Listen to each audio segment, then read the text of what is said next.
ছোট্ট ছোট্ট 60টা গুণের কথা বলবো, যে এই 60টা গুণ 60টা সার আপনি যদি আপনার গাছের সময় মতো দেন, তাহলে আল্লাহ রাব্বুল আমিন এটাকে জান্নাতি গাছ বানায় দিবে।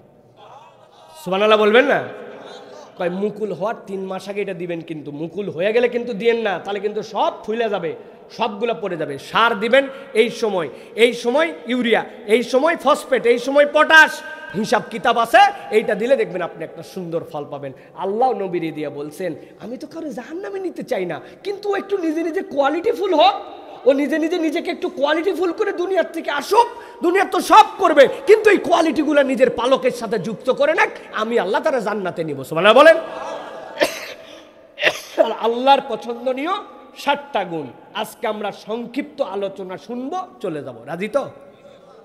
বাহ, ভালো তো, শুনবো আর চলে যাবো, মানে মানা লাগবে না। না হুজুর যা কয় তার সাথে হো দেন কেন আপনি? আন্দাজ হুজুরেরও ভুল ধরা লাগবে। নামাজের মধ্যে হুজুর যদি 3 রাকাত পরে বসে পড়ে, 4 আসরের নামাজের সময় কি লোকমা দিবেন? কেন রে ভাই, কি জন্য লোকমা দিবেন? হুজুর কি বোঝে না নাকি? ওনার একটা সম্মান নাই? আপনার চেয়ে ভালো কোরআন শরীফ পড়তে পারে না? হ্যাঁ, আন্দাজি খবরদার দিবেন না আপনি, যে তুমি আল্লাহর ওলি মানুষ, হুজুর মানুষ, পড়ুক যেমনি পরে পড়ুক। তাই হ্যাঁ, হুজুরের ভুল হতে পারে, ঠিক কিনা? এই জন্য আমাদেরকে বুঝে সুঝে সুন্দর করে দিন মানতে হবে, না বুঝে না, খালি ঠিক কিনা, ঠিক ঠিক ঠিক ঠিক বুঝে সুঝে ঠিক বলতে হবে, ঠিক কিনা? হ্যাঁ, তাহলে আমরা আজকে 60টা গুণ শুনবো এবং মানার নিয়ত করবো, বাড়িতে যাব। রাজি আছেন ইনশাআল্লাহ? তাহলে একসাথে সবাইকে বলতে হবে, আজকে আল্লাহর পছন্দনীয় গুণ শুনবো কয়টা? সবাই বলে নাই, ফাঁকি মারছে কারা? দাঁড়ায় দাঁড়ায় যারা, সবাই একসাথে বলেন, আল্লাহর পছন্দনীয় গুণাগুণ কয়টা? ডান হাতটা নিজে রেডি করেন, ডান হাতের 5 আঙ্গুল, বাম হাতের 2 আঙ্গুল রেডি করছেন সবাই? আমি যেই বলবো কয়টা, একসাথে বাইর করে দেখাতে হবে 60টা। আগেই না, থামেন। ডান হাতের কয় আঙ্গুল? বামের। রেডি? দেখে একসাথে, আল্লাহর পছন্দনীয় গুণ কয়টা? ফাঁকি মারছেন যারা, আরেকবার সুযোগ, হাত নামান। আল্লাহর পছন্দনীয় গুণাগুণ কয়টা? সর্বশেষ চান্স দিলাম, 1 মোর টাইম, হাত নামান। আল্লাহর পছন্দনীয় গুণাগুণ কয়টা? অনেকেই চিন্তা করবে, সাইফুল্লাহ ভাই কোত্থেকে আনছে রে, এই খালি হাত তোলা, হে করে সে করে, ব্যাপার কি? কারণ আছে ভাই। এই এলাকার ওয়াজ তো আমার জানা আছে, আমি ময়মনসিংহে আজকের বক্তা না, ময়মনসিংহ 2010 সালে ওয়াজ করছি আমি। এদিকের ওয়াজ শুনে আগামীকালকে যায় চায়ের দোকানে বসবে, বুঝছেন তো যেমন ভাই, বসে বলবে একটা বক্তা আনছিল ফাটাফাটি। একজন জিজ্ঞাসা করছে, কিরে আমি তো মাঠে কাজ ছিল জন্য আসতে পারি না, কি ফাটালো গো? বলতেছে তা বলতে পারবো না, কিন্তু ফাটাইছে। ফাটাইছুইন, হ্যাঁ ফাটাইছুইন, ফাটাইছুইন মুইন চলবে না। যা আলোচনা এটা দিলে করে নিয়ে যেতে হবে। রাজি আছে ইনশাআল্লাহ? তাহলে গুণাগুণ শুনবো কয়টা? অনেকগুলো প্রশ্ন উত্তর আপনার এলাকার লোক দিছে, এগুলো উত্তর দিতে দিতে বহুত রাত হয়ে যাবে। দেখি কদ্দূর কি পারি সব করে দিয়ে যাবো ইনশাআল্লাহ। কারণ আবার কবে আসতে পারি এর কোনো গ্যারেন্টি নেই। আমি একবার যেখানে যাই 5 বছর কঠিন সে জায়গায় যাওয়া। এই হিসাবে আমরা ইনশাআল্লাহ কথা শুনে যাব ইনশাআল্লাহ। 1 নম্বরে আল্লাহ যে গুণ পছন্দ করেন, আল্লাহ বলছেন নবী আপনি জানাই দিয়ে রাখেন, সূরা তাহরিম, আল্লাহ সূরা তাহরিমের মধ্যে বলতেছেন নবী আপনি বলেন, দুনিয়ার মানুষের যত গুণই থাক, এই মানুষকে যেহেতু আমি সৃষ্টি করার পরে তার নাম বলছি ইনসান। ইনসান শব্দটা 2টা ধাতু থেকে আসছে, হয়তোবা নিসিয়ান থেকে, তার মানে সে ভুলে ভরা। আরেকটা হচ্ছে উনাসুন, হামজা নুন সিন, উনাসিন মানে ভালোবাসায় ভরা। আল্লাহ বলছেন আমার সৃষ্টি ভুল করবে, তবে আমার ভালোবাসার সৃষ্টি সে। আল্লাহ বলছেন ওই মানুষের ভুল থাকবে, তবে ওই মানুষের একটা কোয়ালিটি যদি থাকে, আল্লাহ ওই ভুল করা ব্যক্তিকেও বড় বেশি মহব্বত করেন। সেই গুণাগুণের নাম হচ্ছে তওবা। আল্লাহ কোরআনে বলছেন ইয়া আইয়ুহাল্লাযীনা আমানু তুবু ইলাল্লাহি তাওবাতান নাসুহা আসা রাব্বুকুম আন ইউকাফিরা আনকুম সাইয়্যাতিকুম ওয়া ইউদখিলুকুম জান্নাতিন তাজরি মিন তাহতিহাল আনহার।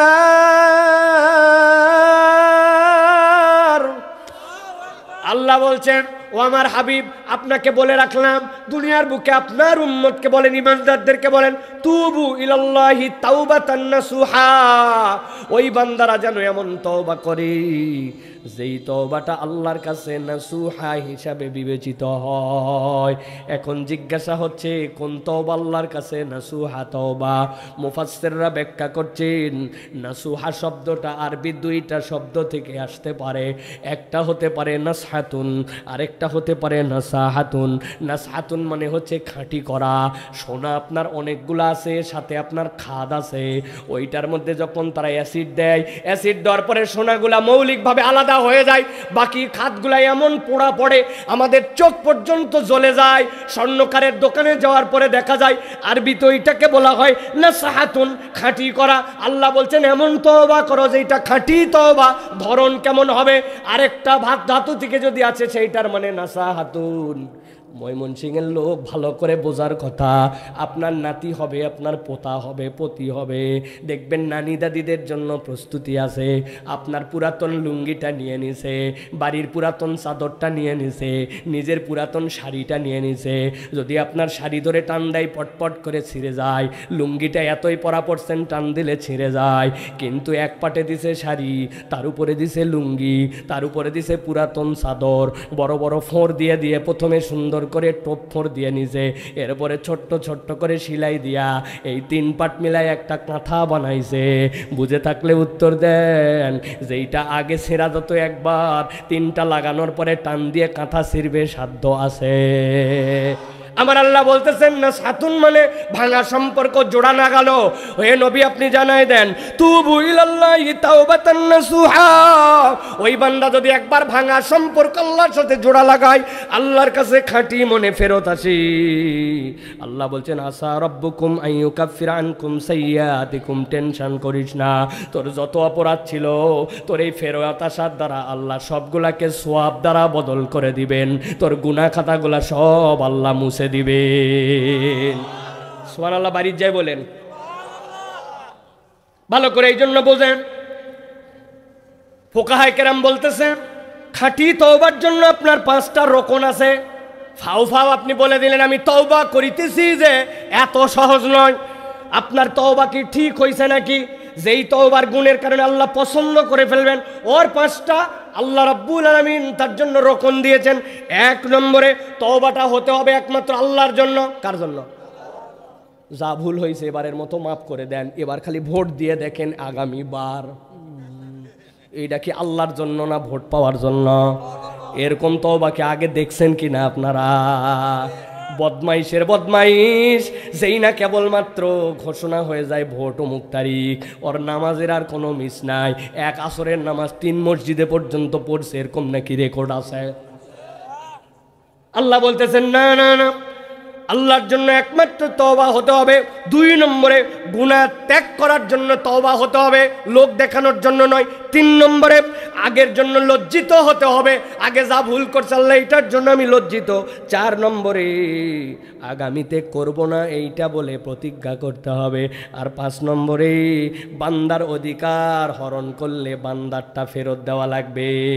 দেশের টাকা মেরে খাইয়ে বিদেশে যাইয়া, দেশের ব্যাংক হাওয়া করে দিয়ে প্রবাসে যাইয়া, দেশের মানুষকে শেষ করে দিয়ে বিদেশে যায়, যদি তাহাজ্জুদে পড়ে থাকতে থাকতে শহীদ হয়ে যান, কাম হবার লয়। কথা ঠিক না? এই জন্য বান্দার হক ফেরত দিয়ে দিতে হবে। আপনি যদি এইগুলা উসুল মেনে একবার যদি আপনি তওবা করেন, আপনার অন্তরের অনুশোচনা, অঙ্গ প্রত্যঙ্গকে গুণামুক্ত করে দেওয়া, আর আপনি যদি মুখে মুখে আল্লাহর কাছে ক্ষমা চান, আল্লাহ রাব্বুল আলামিন ইমাম কুরতুবী বলতেছেন বান্দার মুখে বলতে দেরি, আল্লাহ বান্দার গুনাহ খাতা মুছে দিতে দেরি করেন না। সুবহানাল্লাহ। অতএব 1 নম্বর আমাদেরকে মনে রাখতে হবে যে আল্লাহ বলতেছেন যে তোমাদেরকে ক্ষমা চাইতে হবে, আল্লাহর কাছে তওবা ওয়ালা হতে হবে। তুবু ইলাল্লাহি জামিআন আইয়ুহাল মুমিনুন লাআল্লাকুম তুফলিহুন। আল্লাহ বলছেন ঈমানদারেরা তোমরা সবাই তওবা করো, আশা করা যায় তোমরা সফল হয়ে যাবে। সুবহানাল্লাহি বিহামদি। তাহলে আমাদের গুনাহ আছে না নাই? কম না বেশি? কিন্তু আল্লাহর কাছে ফেরত আসার আমাদের চান্স আছে না নাই? আছে। আল্লাহর কাছে দিল দিয়া, আল্লাহ বাপ মায়ের সাথে বেয়াদবি করে ফেলছে, আল্লাহ আর করবো না, আল্লাহ মিথ্যা কথা বলে তোমার বিরোধিতা করছে, আর করবো না আল্লাহ, আল্লাহ অন্যায় করেছি আমি আর অন্যায় করবো না আল্লাহ, নামাজ বাদ দিছিলাম আজকের থেকে তওবা করলাম আর নামাজ বাদ দিব না আল্লাহ, নামাজি হয়ে গেলাম, সমাজের জন্য কোনো কাজ এতদিন পর্যন্ত করি নাই আল্লাহ, আমি একটু সামাজিক মুমিন হওয়ার জন্য চেষ্টা করব। আল্লাহ বলতেছেন কোনো বান্দা যদি দিল নিয়ে ফেরত আসে আল্লাহ সাথে সাথে তার অতীতের গুনাহ মাফ করে দেন। সুবহানাল্লাহ। তাহলে আমরা সকলে তওবাকারী হব তো ইনশাআল্লাহ, ইনশাআল্লাহ। এটা গেল 1 নম্বর গুণ। 2 নম্বরে আল্লাহ বলছেন নবী জানায় রাখেন, আল্লাহ রাব্বুল আলামিন পবিত্র, আল্লাহ বান্দার পবিত্রতার গুণাগুণ পছন্দ করেন। সুবহানাল্লাহ বলেন। আল্লাহ নবী বলছেন ইন্নাল্লাহা ইউহিব্বুত তাওয়াবিন ওয়া ইউহিব্বুল মুতাতাহহিরিন। আল্লাহ রাব্বুল আমিন যারা তওবাকারী তাদেরকে পছন্দ করেন। আবার আল্লাহ পবিত্র, এই জন্য পবিত্রতা পছন্দ করেন। পবিত্রতা 2 ধরনের হয়। কয় ধরন? একটা হচ্ছে জাহেরান আর একটা বাতিনান। বাহিরে বান্দার জামার কালার দেখলে আপনি অবাক হয়ে যাবেন, শার্টটা সাদা ধবধবা, চেহারা কি সুন্দর, গোপ স্টাইল করে কাটছে, চুলের ছাঁট অনেক সুন্দর, বাহিরের পবিত্রতা হয়তো দেখা যায় কিন্তু অন্তরটা এমন কলুষিত, অন্তরটা এমন অপবিত্র, অন্তরটা এমন নাপাক। আল্লাহ বলছেন এই বাহ্যিক পবিত্রতার দাম নাই, বরং আল্লাহ বলছেন তোমার আভ্যন্তরীণ পবিত্র হতে হবে, বাহিরটাও পবিত্র হতে হবে। যেই বান্দা ভেতর বাহির পবিত্র করে আল্লাহ বলছেন ওই বান্দাকে আল্লাহ ভালোবাসেন। সুবহানাল্লাহ। উপরে হুজুর, ভিতরে হিংসার ডিপো আছে না নাই?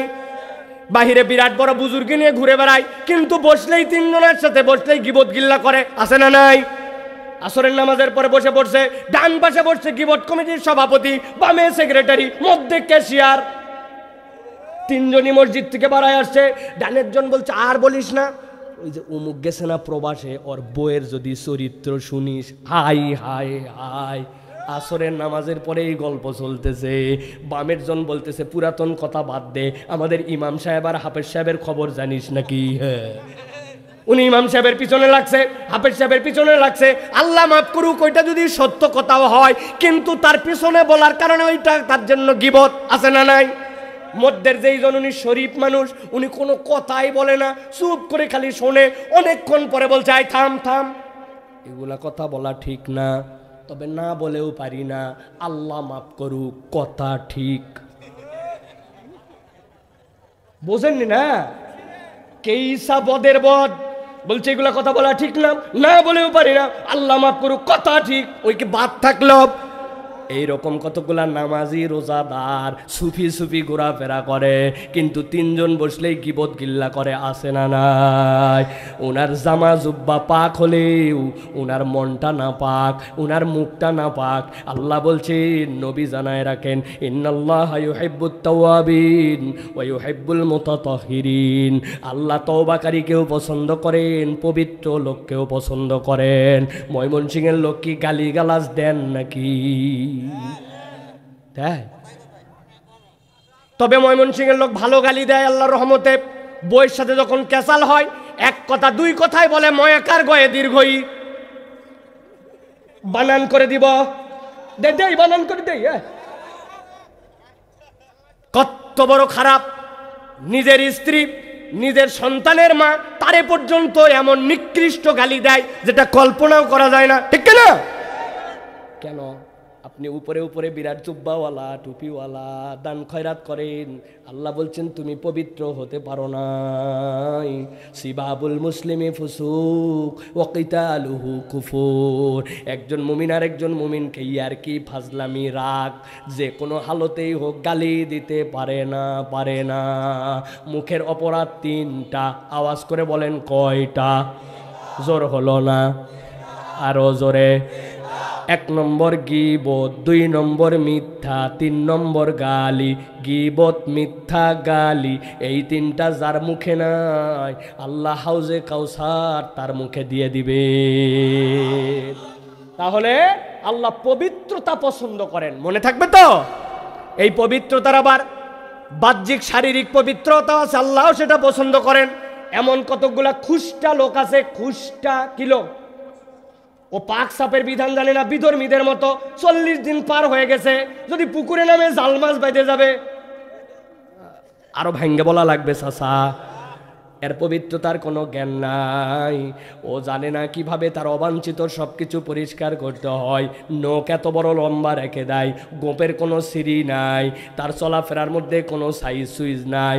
যেই টুপিটা গত ঈদের সময় নিছিল, ওই টুপিতে চিত্রা পড়তে পড়তে টুপির গন্ধে ফেরেশতা কাঁধের থেকে চলে যেতে চায়, আছে না ভাই? তারপরেও জামা কাপড় পরিষ্কার পরিচ্ছন্ন নেয় না। অথচ আল্লাহ বলছেন খুযু যিনাতাকুম ইনদা কুল্লি মসজিদিন, মসজিদে যাওয়ার সময় তোমার পোশাক পরিচ্ছদ তোমার সুন্দর হওয়া লাগবে। উপরের জামা সেই কিন্তু নিচের গেঞ্জি যদি খুলে দেখা হয়, তাইলে মানুষজন কেন জিনেরা পর্যন্ত ভয় পাবে। আসেনি ভাই, আসেনি? রাগ হচ্ছেন না তো বাবারা? জামা সাবান দিয়ে ধুলেন, লুঙ্গি জীবনে সাবান দিয়ে ধোয় নাই, লুঙ্গি মলমের মতো হয়ে গেছে সিটকা, আসেনি? বাহিরে বের হওয়ার সময় মহিলা সাজুগুজু, কিন্তু উনার চুলার নিচে যদি দেখেন তাহলে চুলার নিচ অন্ধকার, উনার বাড়ি অন্ধকার, উনার খাটের পার অন্ধকার। এই জন্য আল্লাহ বলছেন তোমার অন্তরও পরিষ্কার হতে হবে, তোমার বাহ্যিকতাও পরিষ্কার হতে হবে। সুবহানাল্লাহ। আমাদের নবী কত সুন্দর শিখাইছেন, নাজ্জিফু উরা। নবী বলছেন তোমার বাড়ির আশপাশ পরিষ্কার করো। আপনি একবার চিন্তা করেন তো, সবাই যদি সবার বাড়ির আশপাশ পরিষ্কার রাখে, সমাজটা কত সুন্দর হবে। আপনি ভিতরে পরিষ্কার করেন, বাইরের ওয়ালগুলা ময়লা, আর আমার ওয়াজের পোস্টার পর্যন্ত মসজিদের ওয়ালে লাগাই দিচ্ছে, হতভাগা। মসজিদের ওয়ালে মানুষের আল্লাহর দেওয়া টাকা দিয়েছে, মসজিদের ওয়াল বানাইছে, তুমি কেন ওর মধ্যে পোস্টার লাগাইছো? কিসের ওয়াজ মাহফিলের পোস্টার? না, পোস্টার নির্দিষ্ট জায়গায় লাগাতে হবে প্রয়োজনে, ওটার জন্য নির্ধারিত জায়গা আছে। তুমি যেখানে যেখানে পোস্টার মারছো, মানুষের ওয়ালে কোনো হুকুম নাই, নির্দেশ নাই, তুমি পোস্টার মারে ময়লা করে দিছো, আল্লাহর কাছে হিসাব দেওয়া লাগবে, ঠিক না? পরিষ্কার পরিচ্ছন্নতা, পবিত্রতা পারবেন ইনশাআল্লাহ। মসজিদের ওযুখানা কেন খালি খাদেম পরিষ্কার করবে? কেন মুয়াজ্জিন? এই তরুণেরা, যুবকেরা, তোমার বাড়িতে ঝাড়ু আছে, তোমার বাড়িতে ব্রাশ আছে, তোমরা না বুধবারে সকলে মিলে নিয়ত করছো বিশদবারে, তা আমরা এই শুক্রবারের আগে আমার মসজিদের ওযুখানাটা ডোলে ডোলে সুন্দর করে দিব, আমরা ফ্যানগুলা পরিষ্কার করে দেব, জালনার ধুলাবালুগুলা দিয়ে আমরা মসজিদের মধ্যে সুগন্ধি করে দিব। নবী বলছেন যে মসজিদ সাফ করে, মসজিদ সুগন্ধি করে, আল্লাহ তার দিলকে সুন্দর করে দেন। সুবহানাল্লাহ বলেন। তাহলে আমাদের এইগুলা কাজ সামাজিক কাজ না? আল্লাহ বলছেন এটার নাম পবিত্রতা। 1 নম্বর তওবা, 2 নম্বর আল্লাহ বলতেছেন 3 নম্বরে আল্লাহ রাব্বুল আলামিন যে গুণ পছন্দ করেন, আল্লাহ ভীতি। কোন বান্দার জীবনে যত কিছু থাক, কিন্তু তার জীবনে যদি আল্লাহ ভীতি না থাকে, তার সাথে কিছুই নাই, ঠিক কিনা? আল্লাহ বলছেন নবীকে, ইন্নাল্লাহা ইউহিব্বুল মুত্তাকিন ওয়া মান ইয়াত্তাকিল্লাহা ইয়াজআল লাহু মাখরাজা ওয়া ইয়ারযুকুহু মিন হাইসু লা ইয়াহতাসিব। আল্লাহ বলছেন, আল্লাহ দেখতে চান আমার বান্দার সামনে সিসি ক্যামেরা থাক বা না থাক, কেউ দেখুক বা না দেখুক, ওই বান্দা আল্লাহকে ভয় করে চলে। আল্লাহ বলছেন আল্লাহ ভীতির উপরে কোনো গুনাহগুণ নাই। আর কেউ যদি একবার হৃদয় থেকে আল্লাহকেই ভয় করে চলে, আল্লাহর সাথে সাথে তার দুইটা নিয়ামত দিবেন, ইয়াজআল্লাহু মাখরাজা, আল্লাহ তার জন্য বের হওয়ার রাস্তা বের করে দিবেন, আল্লাহ তাকে সফল করবেনই করবেন। ওয়া ইয়ারযুকুহু মিন হাইসু লা ইয়াহতাসিব, আল্লাহ এমন খাওয়া খাওয়াবেন চিন্তাও করতে পারবে না। সুবহানাল্লাহ। আল্লাহ তারে খাওয়ার দিয়ে ভরপুর করে দিবেন, রিজিকের টেনশন রাখবেন না। ও ভাই, আপনি আমি রিজিকটা যেইটা বলি, এইটা বলা মাত্র আপনি ভুল বুঝে বসে আছেন। আপনি মনে করছেন রিজিক মানে আমার তো খাওয়ার অভাব নাই, আল্লাহ দিলে বাজারের সমস্যা নাই। না না না, আপনি যদি আল্লাহকে রাজ্জাক হিসাবে কেবল মনে করেন আল্লাহ আপনারে খাওয়াই, আপনি ভুলের মধ্যে আছেন। আল্লাহর দেওয়া রিজিক যে কত বড়! আল্লাহ এমন সন্তান আপনাকে দিয়ে দিছে, আপনি কবরে চলে যাওয়ার পরেও ওই সন্তানের কারণে আপনার কবর আযাব মাফ হয়ে যায়। আল্লাহ আপনাকে এমন পরিবার দিছে, সুখ আছে ওই জায়গায়। আল্লাহ আপনাকে এমন একটা উত্তর প্রজন্মের সাথে কানেক্টিং করায় দিছে, যেইটার দ্বারা আপনি আল্লাহর জন্য ঠিকঠাক মতো কাজ করতে পারেন। আল্লাহ আপনাকে একটা সুস্থ মস্তিষ্ক দিছে, যেইটাতে বসে বসে ওয়াজ শোনার মতো দিল আপনার আছে। আল্লাহ বলছেন এইগুলার সবগুলাই আল্লাহর পক্ষ থেকে তোমার জন্য রিজিক। কেবল খাওয়ার নাম রিজিক নয়, ভালো বউ পাওয়া রিজিক, সুন্দর পরিবার পাওয়া রিজিক, এলাকায় সম্মান পাওয়া রিজিক, হাত পাগুলা লুলা হয়ে পড়ে নাই, চলতে পারি, এটা রিজিক। আমি এমন এমন বাচ্চাকে আমার সামনে নিয়ে আছে, বুকের মধ্যে অশান্তি হয়। আমার তো 4টা মেয়ে, মাঝে মাঝে বকাঝকা করি, কথা শোনে না, এ করে না, ও করে না, অভিযোগ দেই তাদের ব্যাপারে, কিন্তু মাঝে মাঝে ঝরঝর করে কাঁদি। হুজুর তাকায় দেখেন, আমার বাচ্চার বয়স 7 বছর, কোলে করে নিয়ে আসছে, ওই যে মায়ের পেটের থেকে বের হওয়ার পরেও যেরকম শুয়েছিল, 7 বছরে আমার বাচ্চা এখনো শুয়ে গেছে, মেরুদণ্ডের হাড্ডি সোজা হয় নাই, পিঠের মধ্যে তার সেন্স আসে নাই, কাঁধ সোজা করতে পারে না। ওর বয়স 7 বছর, 7 বছরেও চিৎ করে কোলের করে নিয়ে আসে আমার কাছে দোয়া নেওয়ায়। আর আমার বাচ্চা হয়তো একটু খায় কম, আমার বাচ্চা একটু পড়ালেখায় দুর্বল, আমার বাচ্চা হয়তো একটু বেয়াদবি করে, একটু দুষ্টামি করে, দৌড়াদৌড়ি করে, আমার অভিযোগের শেষ নাই। ওই বাচ্চা তো শুয়ে গেছে, তারটাও চিন্তা করেন আর আপনারটাও চিন্তা করেন। আল্লাহ বলছেন রিজিক মানে কি জানিস নাকি?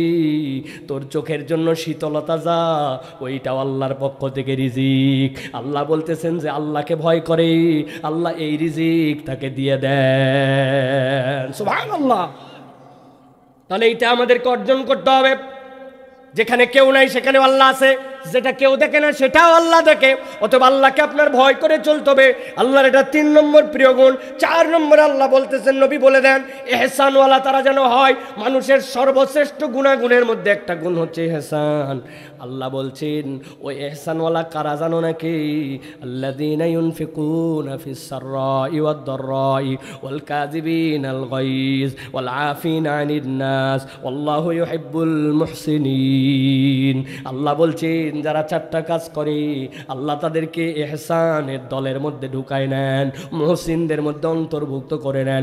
1 নম্বরে আল্লাযীনা ইউনফিকুনা ফিস সাররাই ওয়াদ দাররা, টাকা পয়সা নাই তখনও দান করে, টাকা পয়সা আছে সামর্থ্য কম তখনও দান করে, সামর্থ্য তখনও করে, কোনো সময় দান বন্ধ রাখে না, আল্লাহর জন্য খরচ করে, প্রকাশ্যেও করে গোপনেও করে, কম আছে কম করে, বেশি আছে বেশি করে, কিন্তু অজুহাত দেয় না, দিব না। কেউ তার কাছ থেকে খালি হাতে ফেরত যায় না। সুবহানাল্লাহ। টাকা পয়সা কিচ্ছু নাই, বলছে কিছু দেও, গায়ের মধ্যে হাত দিয়ে দোয়া করে দিয়েছে, ভাই দিতে পারতেছি না, কিন্তু আল্লাহর কাছে দোয়া করি তুই আমার থেকে বেশি কারো কাছ থেকে পাইয়া যাস। এইটুকু হচ্ছে তার জন্য দান। সুবহানাল্লাহ বলবেন না? না, এক বাচ্চা আসছে, এক লোক জানে সে সব জায়গায় দান করে, তাকে কেউ তার কাছে চাইলে ফেরত দেয় না।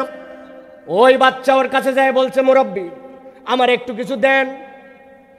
মুরব্বি পকেটে হাত দিছে, কি রে এই জামা তো পরে আসার কথা ছিল না, যেই জামার মধ্যে মানি ব্যাগ ওই জামা তো রেখে আসছি।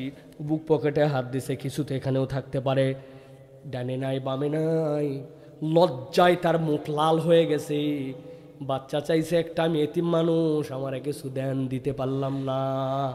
ওই লোক লজ্জায় বাচ্চাকে ডাকছে, ডাকে মাথার মধ্যে হাত বুলাই দিছে, দিয়ে বলছে বাবারে সত্যি করে বলতেছি আমার পকেটে কিছু নাই, ভুল করে রেখে আসছি। বাবারে মনে কষ্ট নিস না রে বাবা, এর পরের দিন যেদিন দেখা হবে তোরে দিয়ে দিব। ওই বাচ্চার মাথায় হাত বুলাই বুলাই আদর করে বলছে। ওই বাচ্চা চোখের পানি ফেলে আল্লাহর কাছে বলে, আল্লাহ এই লোক যেরকম মানি ব্যাগ ছাড়া বের হয়েছে, টাকা ছাড়া বের হয়েছে, আল্লাহ এই লোককে এরকম আরো বেশি বেশি এরকম করে বাইর হওয়াও তুমি। ওই লোক আরো লজ্জা পেয়ে গেছে, আরে আমি তো বললাম মানি নাই, তাই বলে তুই এরকম ভাবে আমার জন্য বদদোয়া করবি? আল্লাহ তো আপনার মানি ব্যাগ ছাড়াই আনাক, আল্লাহ আপনার এরকম পকেট শূন্য করে বাইর করাক, এই কথা তুই বলবি কেন? পরের দিন তোরে ডবল দিয়ে দেব। ওই বাচ্চা হাউমাউ করে চোখের পানি ফেলতেছে আর বলতেছে, আমি তো বদদোয়া করি নাই, বদদোয়া করি নাই।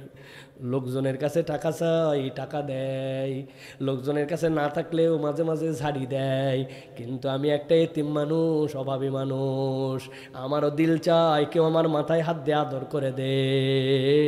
কেউ আমাদেরকে আদর করে না, কেউ সুন্দর করে কথা বলে না। আজকে ভাগ্যিস আপনার পকেটে কিছু ছিল না জন্য আমার মাথায় হাত দিলেন, আদর করলেন, সোহাগ করলেন, গায়ে বুলায় দিলেন। আর যদি টাকা থাকতো টাকা দিয়েই তো বিদায় করে দিতেন। এই জন্য মনে হয়েছে টাকা তো সবার কাছেই পাই, কিন্তু আজকে আপনার কাছে বললাম একটুখানি যেন টাকা না থাকার কারণে যে আদর দিলেন এই আদরটা যেন আবার পাই। ওই লোক হাউমাউ করে কেঁদে দিছে, কেঁদে দিছে। এর নাম হচ্ছে এহসান, এর নাম হচ্ছে দয়া। সব সময় টাকা দিয়ে এইটা হয় না, এইটা অনেক সময় টাকা ছাড়াও হয়। কথা ঠিক না? আমার আল্লাহ রাব্বুল আমিন এই জন্য বলছে, الذين ينفقون في السراء والضراء كاذبين الغيظ والعافين عن الناس রাগ হয়ে গেছে, রাগ থামাই দিছে, রাগ দেখায় না, মানুষকে ক্ষমা করে দেয়, ভুল করছে মানুষকে মাফ করে দেয়। আল্লাহ বলছেন এই 4 গুণ আছে যার, আল্লাহু ইউহিব্বুল মুহসিনিন, আল্লাহ এদেরকে মুহসিন বানায় নেন, ইহসানওয়ালা বান্দাদের মধ্যে অন্তর্ভুক্ত করেন। সুবহানাল্লাহ। তাহলে আমাদের এই গুণ লাগবে। 5 নম্বরে তাওয়াক্কুল। আল্লাহ বলছেন, আল্লাহ দেখতে চান বান্দা যেন আল্লাহর উপরে তাওয়াক্কুল করে। আল্লাহ নবীকে এই জন্য বলছেন, ফাবিমা রাহমাতিম মিনাল্লাহি লিনতা লাহুম ওয়ালাউ কুনতা ফাজ্জান গালিজাল কলব লানফাদ্দু মিন হাওলিক ফাআফু আনহুম ওয়াস্তাগফির লাহুম ওয়াশাওিরহুম ফিল আমর। আল্লাহ বলতেছেন, ও নবী, আপনি যদি কড়া স্বভাবের হয়ে যেতেন, কঠিন স্বভাবের হতেন, কেউ আপনার কাছে থাকতো না। আল্লাহ আপনাকে দয়া করে দিলটা নরম বানায় দিয়েছেন। আল্লাহ বলতেছেন, যেহেতু আপনি তাদেরকে মহব্বত করেন, ফাফু আনহুম ওয়াস্তাগফির লাহুম, ক্ষমা করতে থাকেন, তাদের জন্য ক্ষমা চাইতে থাকেন, ওয়াশাওিরহুম ফিল আমর, যখন কিছু করবেন পরামর্শ করে করেন, ফাইজা আযামতা ফাতাওয়াক্কাল আলাল্লাহ ইন্নাল্লাহা ইউহিব্বুল মুতাওয়াক্কিলিন। আটকায় গেছেন, আর কোনো রাস্তা খুঁজে পান না, আল্লাহ বলছেন আল্লাহর উপরে ভরসা করো। যে আল্লাহতে ভরসা করে, আল্লাহ তাকে ভালোবাসেন, তার ভয় পাওয়ার কোনো কারণ নাই, ঠিক কি না? ইমানদার অস্থির হয়ে যাবে না, কি হলো রে, একবারে পাগল হয়ে গেছে, একবারে অস্থির এলোমেলো। নো, ইমানদারের চরিত্র এটা হবে না। আমার একজন উকিল আছে, আমার একজন তত্ত্বাবধায়ক আছে, ঠিক কি না? তিনি কে? এটা জোরে বলেন না, মহব্বতে বলেন আল্লাহ। আল্লাহ বলতেছেন, ইন্নাল্লাহু ইউহিব্বুল মুতাওয়াক্কিলিন, আমারে যে ভরসা করে তারাই তো আমি ভালোবাসি। দুনিয়ার মানুষ দেখবেন কয় আমার বিপদে পড়লেই কিন্তু আপনার কাছে চলে আসবো, কয় ভাই তুই আসিস না ভাই, এতবার বিপদে পড়ে আমার কাছে আসার দরকার নাই, আমার কি অসীম দিছে নাকি আল্লাহ? আমার সসীম, এত ঝামেলা আমি নিতে পারবো না। আর আল্লাহ কয় তুই যত ঝামেলা আমার কাছে আয়, আমি পছন্দ করি আমার কাছে আসলে। সুবহানাল্লাহ। অতএব আল্লাহর প্রতি আমাদেরকে তাওয়াক্কুল করনেওয়ালা বান্দা হতে হবে। এটা একদিনে হয় না, এটা প্র্যাকটিস লাগে। তাওয়াক্কুলের প্র্যাকটিস লাগে, অনেক লেয়ার আছে এটার, আজকে আর বলার সময় কম। প্রিয় ভাইয়ের, একটা হচ্ছে সোহবত লাগবে। ভালো মানুষের সোহবত ছাড়া আপনি তাওয়াক্কুল করতে পারবেন না, এলোমেলো হয়ে যাবে আপনার ঈমান। 6 নম্বরে আল্লাহ যেই গুণ পছন্দ করেন, বান্দা মাত্র সে ন্যায় বিচারের মধ্যে থাকবে, ন্যায় বিচারের পক্ষে নিবে। কি বিচার? ন্যায় বিচার। আল্লাহ বলছেন, ওয়াইন হাকামতা ফাহকুম বাইনাহুম বিল কিসত ইন্নাল্লাহা ইউহিব্বুল মুকসিতিন। ন্যায় বিচার কেবল বিচারক করতে পারে না, দুনিয়ার মানুষও অনেক সময় বিচারকের জায়গায় বসে যায়। আপনি ছেলেরে কয় বিঘা জমি দিছেন, মেয়েরে কতটুক দিছেন, এর বাড়ির যায় যোগ বিয়োগ করে দেখেন তো, আপনি ইনসাফ করছেন না আল্লাহর উপরে গাদ্দারি করছেন। এরকম লোক এলাকায় নাই, আসেনি ভাই? আইল ঠেলে আপনি কতটুকু পেলে নিয়ে গেছেন তার দিকে জমি, অথচ মাথায় টুপি ছিল, নামাজও ছিল, কিন্তু আইল কাটার নাম করে জমি যে ঠেলতে ঠেলতে মোটামুটি 1.5 হাত ভিতরে ঢুকাইছেন, কোনা করে নিয়ে গেছেন, সরকারের রাস্তা জমির ভিতরে গিল্লে হালাইছেন। এটা কেউ জানে না, আল্লাহও জানে না, ফেরেশতাও জানে না, ঠিক কিনা? কে জানে বলছে ঠিক? আরে আল্লাহ, ঘুমন্ত লোকের সাথে ওয়াজ করা যায়? ভালো করে বোঝেন তাহলে, ন্যায় বিচার করতে হবে, ন্যায় বিচারের পক্ষে থাকতে হবে। এরকম অনেক লোক আছে দল করার কারণে, পার্টি করার কারণে তার দল যা করে সেটাতেই হো বলে, আছে না? অর্দল আলেমোলামাদেরকে ফাঁসি দিয়ে দেয়, অর্দল আলেমোলামাদেরকে অন্যায়ভাবে কথা বলতে দেয় না, হক কথা বললে তাদের নামে মামলা দেয়। কিন্তু তারপরেও সে যেহেতু বাপ করছে, উমুক করছে, তুমুক করছে জন্য উনি ওই দলের বিপক্ষে কথা বলতে পারে না। এই কথা বললে আবার হুজুরকে বলে হুজুর কোন দল করে, দলীয় ওয়াজ কেন মাহফিলে করে, আসেনি ভাই? এই জন্য আপনাকে ন্যায় বিচারের পক্ষে থাকতে হবে, ইনসাফ যেখানে, ইমানদার সেখানে, ঠিক কিনা? এইটা মনে রাখতে হবে। 6 নম্বর, সর্বশেষ আজকের কথা, দুনিয়ার মানুষ, আল্লাহ বলতেছেন তোমার মধ্যে ওই ন্যায় বিচার আসবে না, তোমার মধ্যে তাওয়াক্কুল আসবে না, তোমার মধ্যে ইহসান আসবে না, তোমার মধ্যে আল্লাহ ভীতি আসবে না, পবিত্রতা আসবে না, তওবাও করতে পারবে না যদি একটা বড় গুণ না থাকে। সেইটা হচ্ছে সবর এবং শুকুর। আল্লাহর প্রতি যদি আপনি শুকরগুজার না হন, আর আল্লাহর প্রতি যদি সবরকারী না হন, আপনার ইমানের প্রতি যদি আপনার সবর না থাকে, তাহলে ডাইনে বামে বান্দা দৌড়াবে, ঠিক রে? বাচ্চার অসুখ অনেকদিন ভালো হয় না, একজন বুদ্ধি দিছে, পাগলা মসজিদের দৌড় লাগা, চলে যা তুই বাবা আজমির শরীফে, 1,00,000 টাকার মান্যত দিয়ে দেখ, আছে না? অমুক মান্যতে চলে যায়, তুমুক গোরস্থানে চলে যায়, তুমুক কবরে মাজারে চলে যায়, ইমান শেষ। কারণ কি? কারণ আল্লাহর জন্য সে সবরকারী নয়। অতএব সবর লাগবে আর শুকুর লাগবে। সবরের 2টা লেভেল হয়, আর সবরুল উলিয়া আর সবরে শুকরা। অসুখ হয়েছে, আমি মোটামুটি আত্মনিয়ন্ত্রণে আছি, আমার বিপদ হয়েছে তাও চুপ করে আছে, এটা সবরের নিচু লেভেল। সবরের উঁচু লেভেল কি? এই জায়গায় সত্য বলার সুযোগ আছে, মিথ্যা বলার সুযোগ আছে। আল্লাহ মিথ্যা মানা করছে, দুনিয়া একদিক হোক, আমি মিথ্যা বলি না। আমার এখন মাঠের মধ্যে কাজ বেঁধে গেছে, এখন ওই কাজের থেকে উঠে নামাজ পড়ে আবার মাঠে যাওয়া লাগবে, এটার মধ্যে ঝামেলা ঝঞ্ঝট আছে, কিন্তু তার সবরটা হচ্ছে আল্লাহর জন্য। তার নামাজের সময় আল্লাহকে কখনো সময় দেখায় না, বরং তার নামাজে সবর করে, হকে সবর করে, সত্যের উপরে সবর করে। স্ত্রী সকলের যখন বিয়েতে যায়, সাইজে গুজে সুন্দর করে যায়, পার্টি সেন্টার থেকে যায়, চিন্তা করছে বিয়েতে যদি অত আবার বোরকা মোরকা পরে যায়, তাহলে এত দামি পোশাকের আবার কি দাম হলো। এই জন্য 30 দিন রোজা রেখে ওই ঈদের দিনে তখন বেহায়া মতো বাইর হয়ে যায়। ও বলছে আমি তো মুসলিম মহিলা, আমার আইডেন্টিটি আছে, দুনিয়া একদিক হয়ে যেতে পারে, কিন্তু আমি বেপরদা হব না। ওইটার নাম হচ্ছে সবর, ঠিক কিনা? এই জন্য প্রিয় ভাইরা, সবর এবং শুকুর লাগবে। তাহলে 60টা গুণাগুণের কথা বলেছি, আমরা এইগুলো আমাদের ভিতরে নেওয়ার চেষ্টা করবো তো ইনশাআল্লাহ। আল্লাহ আমাদেরকে এইগুলার উপরে আমল করার তৌফিক দান করুন।